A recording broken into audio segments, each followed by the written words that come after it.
Bonjour et bienvenue dans Science Infuse, l'émission de vulgarisation scientifique de Fadjet. Aujourd'hui nous sommes avec Nicolas qui va nous présenter les erreurs scientifiques dans Star Wars, ensuite je vous parlerai de cryptozoologie, puis nous aurons Nora qui se chargera de démystifier ce que l'on pense savoir sur la forêt française. Nous aurons encore un nouveau dans l'équipe, Loris qui nous fera découvrir la création du tableau des éléments périodiques, et enfin nous terminerons avec un quiz sur les records du monde du vivant qui sera fait par Magali.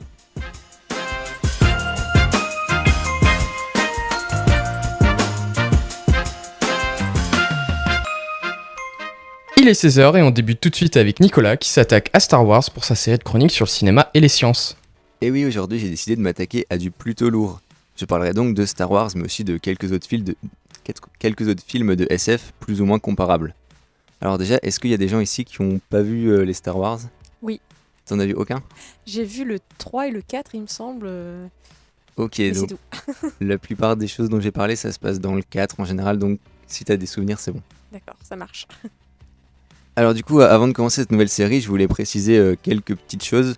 Donc au niveau des incohérences dont je vais parler, elles seront pas toutes au même niveau. Il y en a que je vais trouver moi trouver, donc mon avis est subjectif, mais plus importantes que d'autres et qui cassent plus l'histoire que d'autres. Donc je vais commencer par le premier point. Donc tout le monde, vous tous là, vous connaissez le premier point. On le retrouve dans de nombreuses œuvres de SF. On en a même parlé la dernière fois. Et pourtant, même si on le retrouve dans plein de films qui gênent beaucoup de personnes, moi, dans Star Wars notamment, je le trouve pas si gênant que ça. Il s'agit bien sûr du bruit dans l'espace.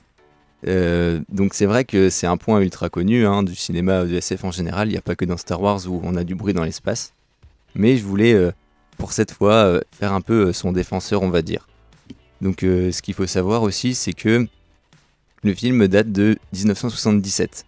Donc certes à l'époque on savait que dans l'espace il n'y avait pas de bruit, mais c'était quand même moins ancré dans la culture des gens, enfin moins de gens étaient au courant, et puis il n'y avait pas plein de slogans de films connus, comme par exemple dans Alien, le slogan de Alien, dans l'espace, personne ne vous entendra crier, ou des choses comme ça. Donc quand le film est sorti au cinéma, il y avait moins de détracteurs. Une deuxième chose, aussi un deuxième point, c'est que, et un point important je trouve, c'est que c'est pas ce qui va changer le scénario. Je veux dire, le fait qu'on n'entende ou pas du bruit dans l'espace, dans les Star Wars, c'est pas ça qui va influer sur comment va se dérouler le film au final. C'est vraiment un détail. En fait. Sauf s'ils entendent les gens arriver. Ouais, mais ça arrive pas. On est rarement discret avec un vaisseau spatial. Surtout dans les films. Voilà, surtout dans les films. Puis après, c'est surtout pour le film, parce que s'il y avait aucun bruit pendant toutes les batailles, ça serait un peu. Oui, long. voilà. Ça sera peut-être un peu long. Ouais. Ah oui, du coup, c'est ce qui m'amène à aussi mon troisième point. Donc, je sais pas si vous voyez la scène dans l'épisode 4 où Luke doit détruire l'étoile de la mort. Oui. Il se fait tirer dessus par plein de vaisseaux, il se fait pourchasser par Dark Vador et tout. Imaginez cette scène sans aucun son, ce serait quand même beaucoup moins spectaculaire. C'est sûr. Et du coup, pourquoi il n'y a pas de son dans l'espace ? Oui, alors c'est vrai que je ne l'ai pas expliqué, mais du coup, ce qu'il faut savoir, c'est que le son, pour se déplacer, il a besoin de matière. C'est pour ça que vous avez peut-être déjà entendu, on dit que dans l'eau, le son il se déplace plus rapidement que dans l'air, parce qu'il y a plus de matière. Et du coup il va se déplacer plus vite. Sauf que dans l'espace il n'y a aucune matière, du coup il ne se déplace pas. C'est un petit peu, vous voyez quand vous jetez un caillou dans l'eau, ça fait une onde qui se déplace dans l'eau. Oui. Et une fois qu'on arrive où il n'y a plus d'eau, l'onde ne se déplace plus. Dans l'espace c'est un peu pareil pour le son. Du coup j'arrive sur mon deuxième point que moi je trouve plus gênant dans Star Wars, mais aussi dans beaucoup de films de SF en général, donc de science-fiction en général. Ça me gêne parce que ça permet vraiment des facilités scénaristiques dans beaucoup de films, c'est les droïdes qui sont débiles. Alors un droïde, qu'est-ce que c'est ? C'est un robot qui va combattre en fait. Et moi ça me gêne parce qu'on est dans Star Wars, un univers où la technologie elle est hyper avancée. Enfin il y a un épisode où Luke il se fait repousser une main qui marche parfaitement, ou l'armure de Dark Vador qui, contrairement à ce qu'on peut penser, est vraiment assez perfectionnée et lui permet de faire beaucoup de choses. Ce qui me gêne, c'est qu'il y a des armées de robots qui sont censés être ultra perfectionnés mais qui sont incapables de toucher une balle sur des gens. Et ça se trouve aussi dans beaucoup d'autres films de science-fiction où au final les gens se battent contre des intelligences artificielles ou des choses comme ça qui sont pas capables de les toucher. Oui, c'est vrai. Peut-être que le film aurait fini très très vite. Oui, voilà. Mais moi c'est un point qui me gêne beaucoup dans les films de science-fiction en général. Et aussi il y a, donc pour en revenir un peu à tout ce qui est technologie et des gens qui visent mal, il y a aussi une scène avec Dark Vador qui est en train de viser Luke et il doit verrouiller la cible avec son vaisseau. et ça prend un temps incroyable à l'écran, ça met plus de 10 minutes à le verrouiller. Et j'en arrive à mon troisième point, l'emblème de Star Wars un petit peu, le sabre laser. Oula, j'espère qu'il n'y a aucun fan qui nous écoute là. Ah oui, je vais essayer de pas trop froisser les fans. Donc oui, le sabre laser, je pense que vous en avez déjà tous vu un, au moins au cinéma ou sur des photos, etc. Alors, on rappelle qu'un laser, qu'est-ce que c'est ? C'est de la lumière qui va être très très fortement condensée en un lieu, on va dire, et qui du coup peut provoquer des dégâts. Alors ça, c'est scientifiquement c'est possible à faire, un laser qui découpe des choses. On n'arrive pas au point d'un sabre laser, mais je crois que si on arrivait à... il y a des études qui ont été faites scientifiques qui disaient que si on arrivait à reproduire la puissance d'un sabre laser, il faudrait plusieurs usines, plusieurs centrales nucléaires, on va dire. Donc là, on va dire que technologiquement, là, ils y arrivent parce qu'ils utilisent ce qu'on appelle dans l'univers des cristaux Kyber, il me semble. Donc c'est des cristaux chargés en énergie qui sont capables de produire l'énergie, donc pourquoi pas. Mais par contre, il y a 2 points qui sont assez gênants, je trouve, c'est que les sabres laser, ça reste de la lumière. Donc 2 sabres qui vont s'entrechoquer, ils s'entrechoquent pas, quoi. Faut oublier tous les bruits de duel de sabres laser épiques. Et le point aussi assez gênant, c'est que ça fait une lame de lumière, mais pourquoi est-ce qu'elle s'arrête à cette distance ? Elle devrait continuer à l'infini, du moins jusqu'à ce que la puissance soit plus assez forte.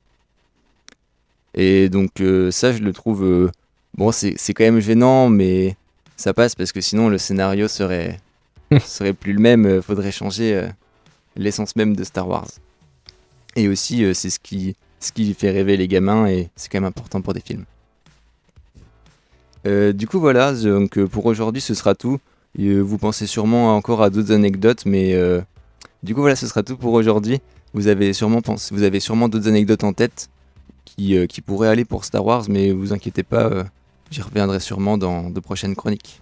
Eh bien, merci Nicolas. Maintenant, on fait tout de suite une pause avec The Who et leur titre My Generation, puis on se retrouve pour parler de cryptozoologie.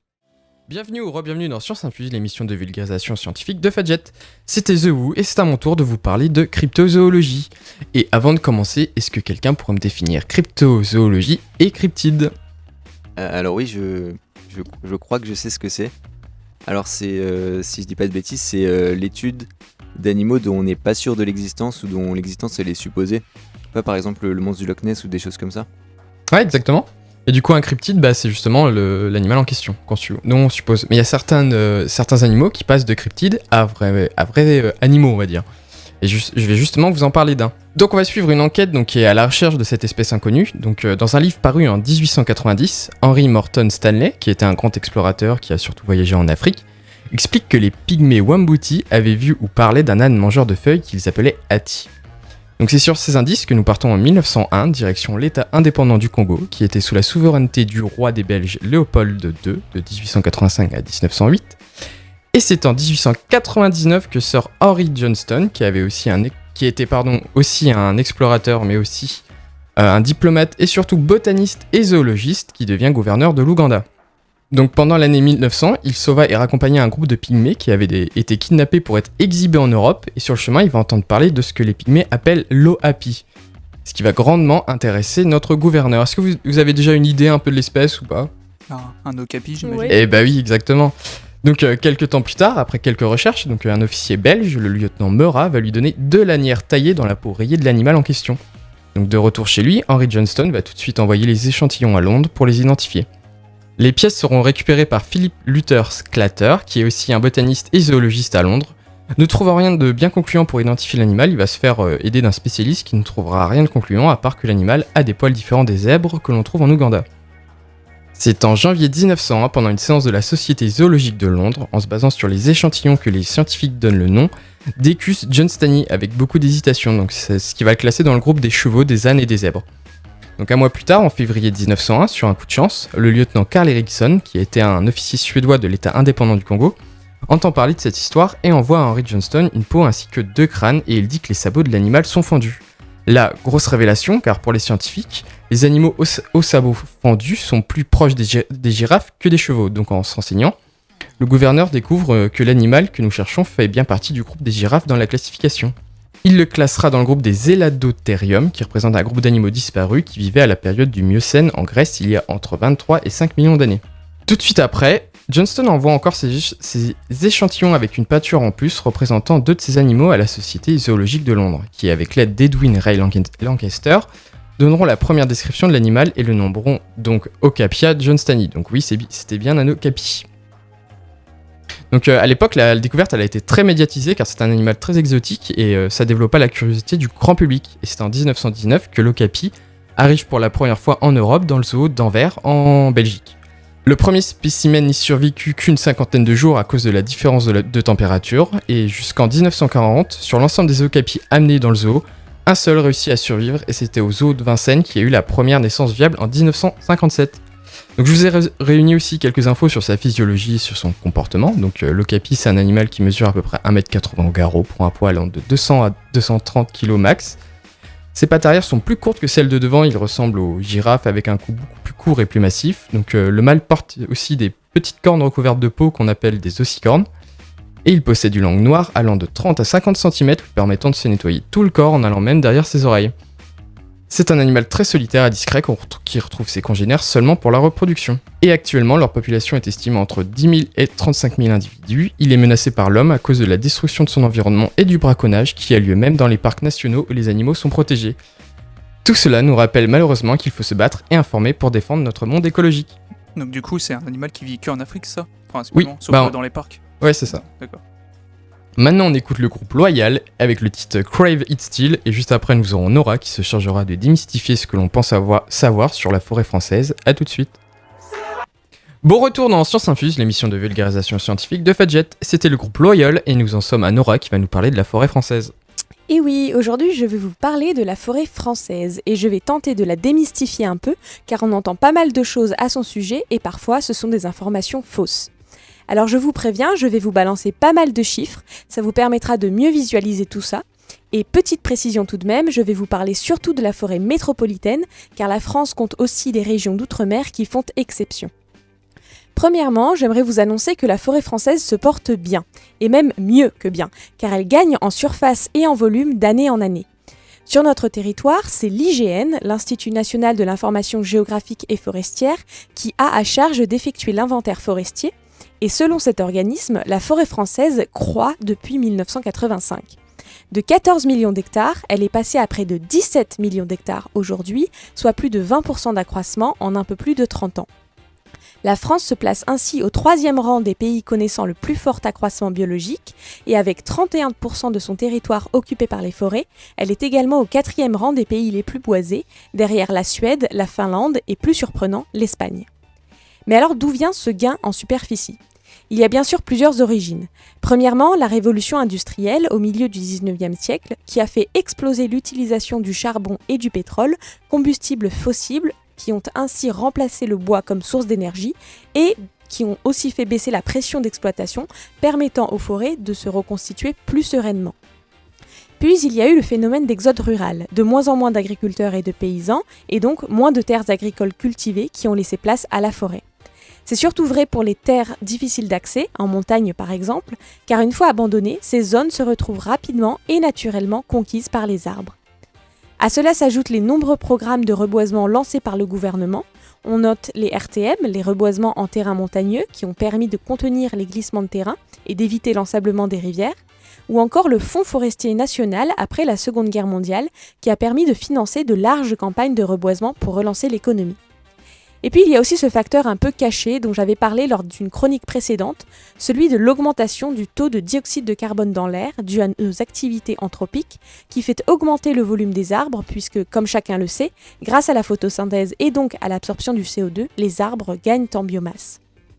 Ainsi, la forêt française, et en Europe d'ailleurs, grignote de plus en plus de terrains abandonnés et croît de façon inattendue.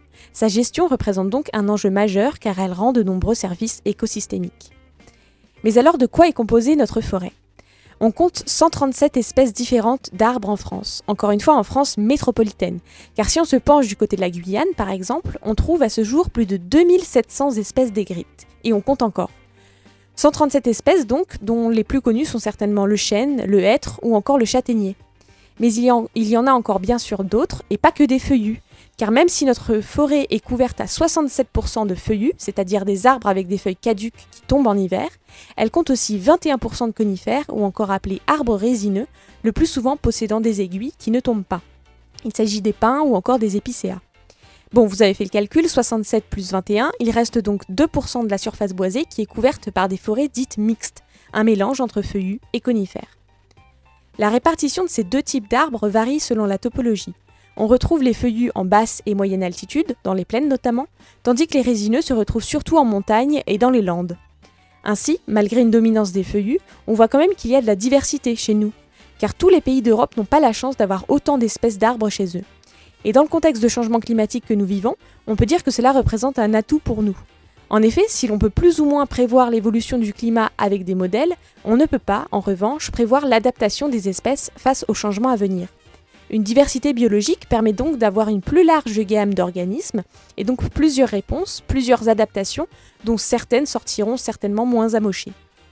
Une aubaine pour les scientifiques qui peuvent suivre les migrations des espèces d'arbres en fonction du climat et leurs réponses face à divers facteurs comme l'augmentation des températures ou encore le changement du régime hydrique. Alors voilà, j'ai fait un peu le tour de notre chère forêt, du moins dans sa composition, et je terminerai par préciser que malgré les croyances, la France exploite peu ses forêts. À peu près 50% de l'accroissement est récolté. Il reste donc une large marge d'exploitation, mais attention, cela ne veut pas dire que l'on est en sous-régime. Entre le pourcentage important d'arbres morts à laisser sur place pour la biodiversité et pour le bon fonctionnement de l'écosystème, et le fait que beaucoup de zones sont inaccessibles ou inexploitables, comme les régions escarpées en montagne par exemple, il est normal que l'on n'atteigne pas un fort taux de récolte. Apprécions plutôt le fait que, globalement, les agents en charge des forêts tentent de travailler de façon durable et profitons de notre beau patrimoine vert. Alors j'aurais juste une petite question. Je t'écoute. Ça serait où en France? C'est des zones particulières où la forêt augmente ou Non, c'est partout. partout? Ouais. Partout, comme en Europe, en fait, c'est assez contrasté. Les forêts tropicales, à l'inverse, se font manger et grignoter, mais les forêts européennes et dans le nord de l'Amérique, elles augmentent. Et juste, il n'y a vraiment aucun autre type d'arbres, à part les feuillus et les Non. résineux. C'est vraiment les deux classes d'arbres, feuillus, résineux, et voilà. Genre des Après, il y a- arbres, genre les... Il y a bien sûr des sous-classes, mais bon, on rentrerait plus dans les détails, quoi. Eh bien merci Nora, on se retrouvera après pour écouter Loris nous parler d'éléments chimiques, mais maintenant on écoute Noël Gallagher et à tout de suite. Bonjour, vous êtes dans Science Infuse, l'émission de vulgarisation scientifique de Fadjet. Nous en sommes à Loris qui va nous faire sa première chronique sur le tableau périodique des éléments. Alors bonjour à tous. Alors effectivement, je vais vous parler du tableau ou classification périodique des éléments. Donc c'est ce petit tableau que vous avez sûrement tous dû voir dans votre classe de chimie au lycée. Donc c'est l'outil le plus indispensable de n'importe quel scientifique, même pas que les chimistes. Mais beaucoup de personnes qui font pas forcément des sciences savent pas forcément qu'est-ce que ce tableau représente, c'est quoi les petites lettres qui sont marquées dessus. Donc comment a-t-il été créé et pourquoi il est surtout aussi utilisé. Alors d'abord, premièrement, vous posez une petite question, est-ce que vous pouvez me définir qu'est-ce qu'un élément? Oula. Alors c'est composé d'électrons, non? Si on dit le tableau des éléments, mais c'est quoi les éléments? C'est les atomes. C'est ça. C'est ce qui compose tout ce qui nous entoure. C'est ça en gros. Donc pour ça, moi je vais faire un petit historique. Donc on repart très loin pendant l'Antiquité. Donc au temps d'Aristote et de Platon. Donc à cette époque, on considérait les éléments beaucoup différemment d'aujourd'hui. Donc les corps, on les classait en solide, liquide, vapeur. Et tout ça, ça reposait sur la théorie des 4 éléments, donc d'Aristote. Donc le feu, l'eau, la terre et l'air qui composaient toute la matière et tout ça baignait dans l'éther, donc qui formait la fameuse quintessence. Donc je crois qu'on a déjà parlé dans une autre émission. Mais bon, tout ça c'était des théories bidons, c'était l'Antiquité. Mais il y avait aussi pendant ce moment un autre courant de pensée, donc avec le Démocrite, et avec son idée de l'atome. Il pensait que si on divise un objet n'importe lequel en deux, puis en deux, puis en deux, au bout d'un moment, il y aurait quelque chose qu'on ne pourrait pas couper. Puis couper, diviser. Voilà. Et donc, il appelait ça atome. Donc, du grec atomas, je crois qu'il veut dire insécable. Donc, c'est là que déjà est apparue l'idée de l'atome, donc la plus petite brique partie de matière possible. Et donc, cette théorie, n'a pas été très appréciée, elle n'a pas été trop développée pendant très longtemps. Donc il y a eu plusieurs philosophes qui ont essayé de la défendre, mais aucune preuve possible. Et il a fallu attendre le XVIIIe siècle grâce au chimiste français Antoine Lavoisier, donc, qui est très connu. Si vous avez un nom à retenir en chimie, retenez celui-là. Donc en 1789, il publie son traité élémentaire de chimie, qui fait le point sur toutes les connaissances dans le domaine de la chimie à la fin du XVIIIe siècle. Et on y trouve deux idées principales. Donc le concept d'élément chimique, comme une substance simple qui peut être décomposée qui ne peut être décomposée en d'autres substances, donc qui est en gros l'atome. Donc là, il l'appelait pas encore l'atome, mais pour lui, c'était une substance indivisible. Et surtout, la loi fondamentale de conservation de la masse de chacune de ces substances. Le fameux « rien ne se perd, rien ne se crée, tout se transforme ». Donc comme quoi, tout est composé de ces petites substances, et que dans des réactions, en fait, c'est juste ces substances qui se reforment, qui vont avec d'autres, c'est ce qui fait tout... Ça crée une nouvelle chose. Voilà, toutes les matières que nous connaissons, même une combustion, c'est juste des mouvements de ces substances, donc les atomes.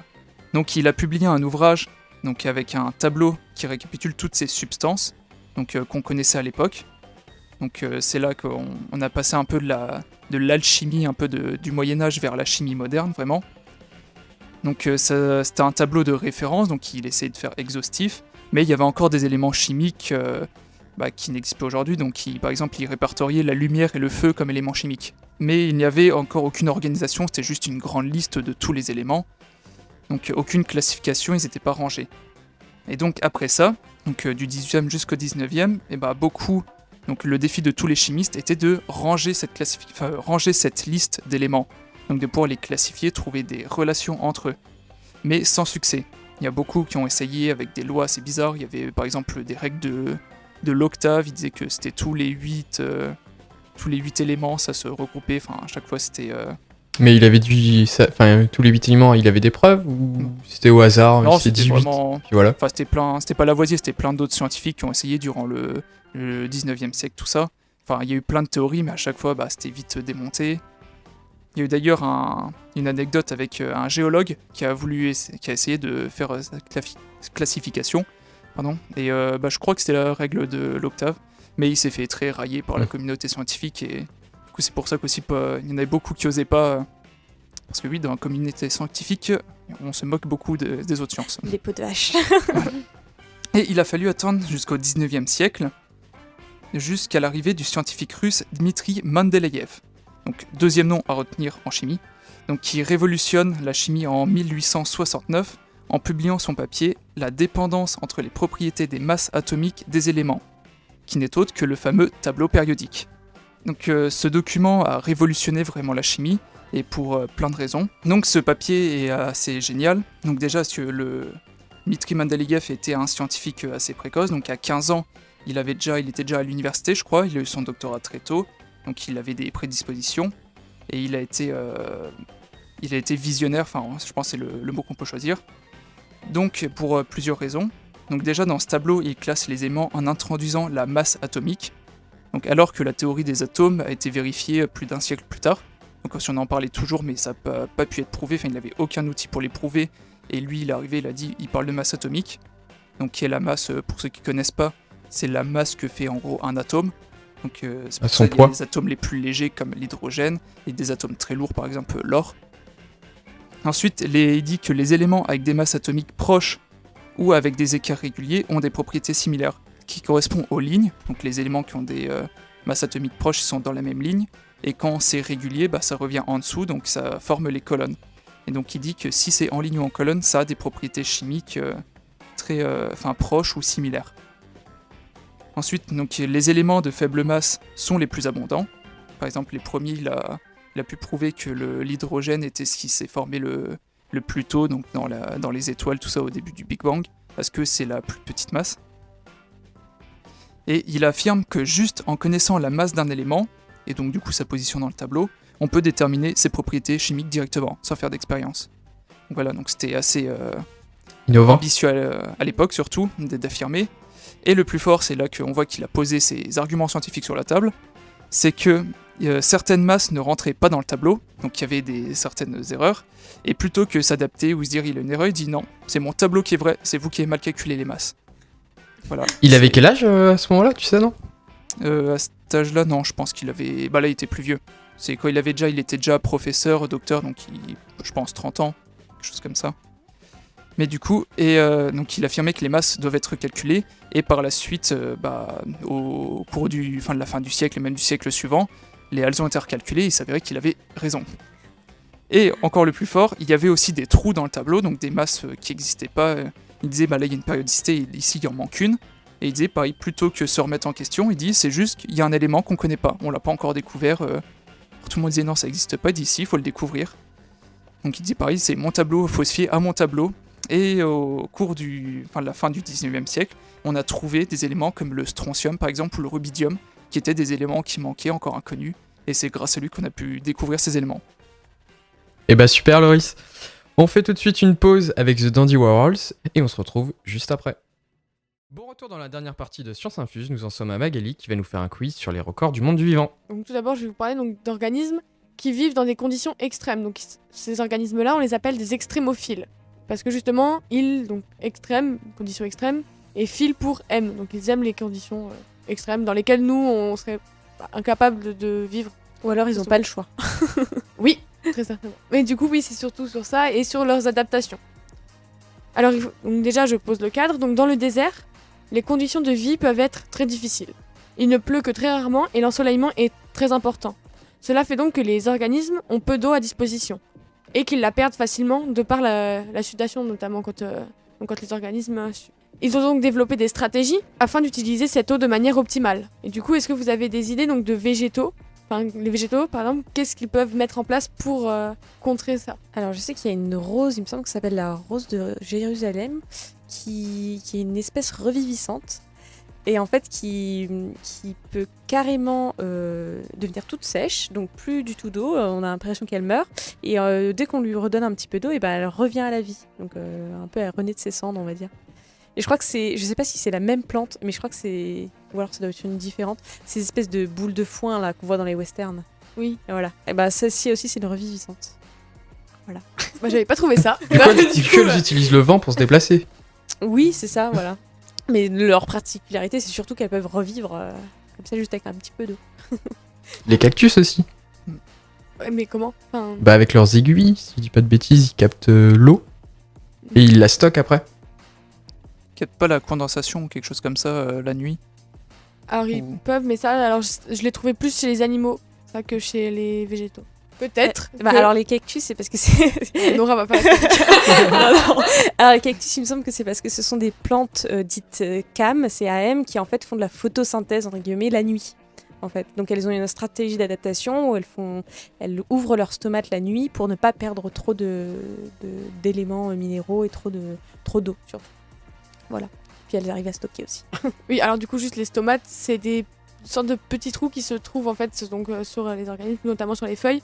Et ils peuvent donc ils se trouvent notamment dans les plantes vivant dans les déserts, sous les feuilles en fait, genre sur la face inférieure pour pas être exposés au soleil et donc faire que la sudation est moins importante. Mais du coup sur les cactus, elles sont où ? Parce qu'il n'y a pas de feuilles. En fait, alors il y a aussi cette stratégie là, c'est que parfois les feuilles donc sont très très minces, enfin pas très minces, très petites et épaisses, justement pour limiter la surface en fait de contact avec l'extérieur et du coup pouvoir garder l'eau. Et en fait, cet épaississement, etc., ça peut amener justement les épines et les petites aiguilles. Et donc, alors, il y a aussi la possibilité pour les plantes d'étendre leurs racines, ce qui leur permet de stocker beaucoup d'eau. Ils ont aussi un mode de reproduction qui est très efficace, puisque la graine qui va donc, émerger de la plante peut rester dormante pendant des années pour attendre des conditions de vie optimales. Et du coup, elle va commencer à se développer, et là, par contre, elle va se développer très très vite, dès qu'elle aura en fait l'occasion de le faire. On retrouve donc, par exemple, comme on a déjà parlé des cactus, donc je vais vous parler des cactus au Mexique, les saguaros, qui ont des racines donc très développées, comme je l'ai déjà expliqué tout à l'heure. Est-ce que vous avez une idée de la quantité d'eau donc, que ces racines peuvent stocker lors d'une averse ? Une centaine de litres. Tu pourrais nous donner une échelle de la taille de ces racines, pardon ? Non. Je sais pas. Ouais, 100 litres, c'est pas mal. Oui, je dirais pareil. Et c'est 8 fois plus. C'est Ouais. 800 litres donc dès qu'il y a une averse. En une averse. Et dès que du coup c'est de l'eau qui va être stockée, les racines vont gonfler et puis au fur et à mesure la plante utilisera tant que, puisqu'elle n'aura pas d'eau en fait autrement. Mais la surface des racines, elle doit être énorme. C'est surtout que ça gonfle. Et genre tout est stocké dans la racine, pas dans le reste de la plante, genre ce qui sort Dans du la sol. tige aussi un peu, mais du coup plus dans la racine, enfin, c'est caché quoi. Donc il perd plus. Alors ça j'ai pas trouvé, c'est ce que je pense aussi, mais il perd plus de la tige qui est à l'extérieur que des racines qui sont à l'intérieur du sol. Ouais. Donc on a également des espèces animales qui vivent dans ces conditions de vie, donc qui ont également développé des stratégies de survie afin de coloniser les milieux, et toujours notamment pour faire face au manque d'eau, principalement. Et donc comme pour les végétaux, est-ce que vous avez des idées de stratégies développées par les animaux ? Je vais peut-être dire une bêtise, mais tout ce qui est dromadaire, ils ont pas. C'est pas une poche d'eau. Je crois que c'est une poche de gras aussi, de graisse. Oui, Non, alors c'est ça plus fait- de la graisse. Ça fait pas les deux ? Alors en fait, les dromadaires, c'est donc une des stratégies, et c'est qu'ils vont en fait, entre guillemets, créer de l'eau à partir de graisse, et donc dans la graisse, ils récupèrent une certaine molécule qui est utile, enfin un certain atome, comme on en a parlé tout à l'heure, et de leur respiration, ils vont récupérer de l'oxygène. Et du coup, avec les graisses et leur respiration, ils arrivent à créer faire de de l'eau. l'eau en fait, À s'hydrater. dans leur organisme. Transformer la graisse en eau, vous en rêviez, les dromadaires le Alors, il faut savoir, ça c'est comme les plantes aussi, ils ont une reproduction qui est entre guillemets calculée et qui est rapide. Donc il y a par exemple des crapauds qui attendent de trouver un point d'eau avant de se reproduire. Et une fois que c'est fait, en fait, les têtards vont se développer très très vite. Alors en fait, il faut savoir que pour qu'un tétard devienne donc crapaud, il faut deux métamorphoses. Et du coup, ces deux métamorphoses ont lieu en moins de 2 semaines, ce qui est très rapide, justement avant que ce point d'eau ne disparaisse. Et du coup, moi j'ai trouvé ça assez impressionnant. Du coup, ça, c'est les crapauds du désert qui font ça. Donc alors, en dehors du désert, on retrouve aussi beaucoup d'autres organismes qui sont capables de vivre dans des conditions extrêmes. Donc soit de très haute température, très basse température, forte pression, etc. Est-ce que vous avez un exemple donc d'espèce animale assez connue ? Le tardigrade. Oui. Ah, Forcément. Alors du coup, oui, donc je parle bien du tardigrade, donc qui est une espèce animale donc très très petite, qui mesure 1 à 2 mm et qui est très très résistante. Donc le tardigrade, est-ce que vous avez des idées sur les températures qu'il peut subir ? 1500 degrés. C'est un peu extrême là. Que- quand même. Je dirais 80 degrés, mais en négatif, genre moins 30, moins 40. j'ai entendu dire que moi qu'ils avaient réussi à en faire vivre dans l'espace. Oui. Donc, c'est-à-dire. Au zéro absolu, je crois ouais. presque, ils Mm. survivent. Et donc le maximum est de 150 degrés Celsius. C'est déjà pas Donc, mal. ça fait quand même une large gamme de températures. Mais on en trouve partout de cet animal ? Eh bien oui. Oui, parce que du coup, ils peuvent vraiment vivre partout. Même, ils peuvent vivre en fait... Ah bah non, c'est ma prochaine question. Donc j'allais dire, je ne spoilerai pas. Est-ce que, donc maintenant qu'on a parlé de température, est-ce que vous avez une idée de la pression que le tardigrade peut subir ? S'il est dans l'espace, ça doit être encore immense. Enfin, Bah oui, en fait, c'est un peu un spoil en fait, merci. Ouais, mais dans l'espace, t'as moins de pression. Moi, s'il y en a dans les fonds marins, il subit plus de pression, du coup. Oui. Non, du coup, je sais pas la pression. Eh bien alors, c'est 600 mégapascales, soit donc 6 fois la pression qui est présente dans un océan de profondeur de 10 000 mètres. Je crois puisque- qu'il y a les radiations aussi qui peuvent subir genre plusieurs fois de Tchernobyl, un truc comme ça. Alors du coup oui, puisque ils arrivent à survivre dans l'espace, même pour un certain moment. Et du coup oui, ils sont résistants aux radiations. Parce que nous, si on sort dans l'espace... Et voilà, du coup j'ai fait un peu... Alors pour l'instant, c'est toutes les espèces dont je voulais vous parler aujourd'hui. Peut-être qu'un jour je reviendrai dessus. Sur des nouvelles espèces. Oui. Mais en tout cas, ces petits tardigrades vont nous survivre, certainement. Très certainement. Eh bien, merci Magali. Malheureusement, nous en sommes déjà à la fin de l'émission. On se retrouve dans 2 semaines à 16h. En attendant, vous pouvez nous retrouver sur Facebook, Instagram et YouTube. Et toute l'équipe vous souhaite un bon week-end.